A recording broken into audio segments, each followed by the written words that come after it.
Mi nombre es Angie Moreno del curso de Géneros Periodísticos y hoy vamos a hablar un poco acerca de la historia del periodismo. Los géneros periodísticos no nacen inicialmente como respuesta a una preocupación filológica o literaria por caracterizar los contenidos textuales, sino como una técnica de trabajo para el análisis sociológico de carácter cualitativo de los mensajes que aparecen en la prensa. Posteriormente, llegando a convertirse en una doctrina filológica propia de la sociolingüística. En 1989, la teoría de los géneros periodísticos se presentó como un método seguro para la organización pedagógica de estudios sobre periodismo. La supremacía de los periódicos angloamericanos respecto de los diarios franceses, teniendo en cuenta la calidad de la información, se vio plenamente marcada hasta antes de la Primera Guerra Mundial. En la tradición anglosajona, a diferencia del resto de Europa, se aplicaba el postulado de periodismo libre.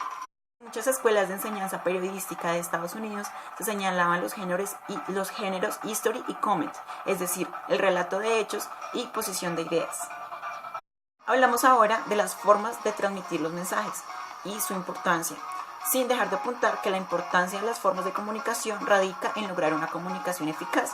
Y podemos encontrar distintas formas de comunicación, como la comunicación visual, la comunicación escrita y la comunicación oral.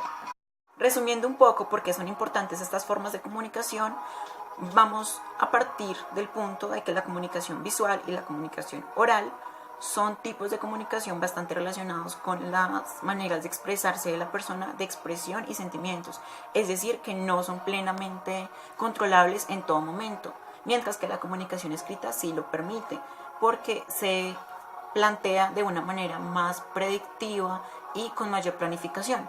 Es decir, que la comunicación oral y visual tienden a tener mayor impacto, pero también son difíciles de controlar respecto a los sentimientos y emociones de las personas.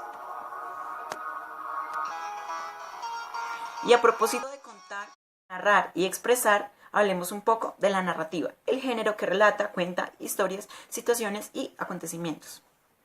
La narrativa se comprende de elementos básicos, que son la trama, la secuencia de acciones en la que se desenvuelve cada situación y se relacionan antes de llegar a una solución final, el contexto de tiempo y espacio y los personajes y temas, que son aquellos que le dan el sentido a la narración como tal, ya sea de amistad, de muerte, de romanticismo, etc.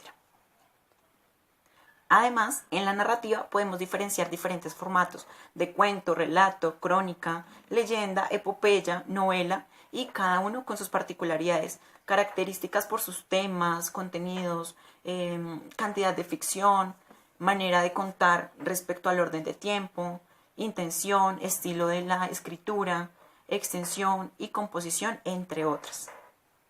Ya para terminar, de manera breve, quiero hacer una pequeña introducción a lo que ha sido la historia del periodismo desde sus tiempos remotos hasta la actualidad.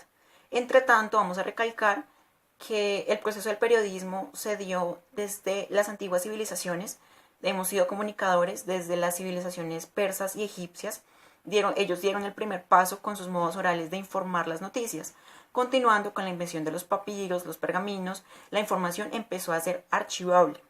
Sin embargo, el periodismo como tal nació en Roma, cuando se puso en circulación el primer paquete de escritos que narraba los hechos que sucedían durante el día y se llamaba el Acta Diurna. Y sin más preámbulo, agrego para terminar que después del Acta Diurna vinieron los periódicos como tal, vino la imprenta, vinieron los periódicos, los diarios, las gacetas, las revistas, y así, sin más ni más, hemos llegado a la sociedad de la información que vivimos hoy en día.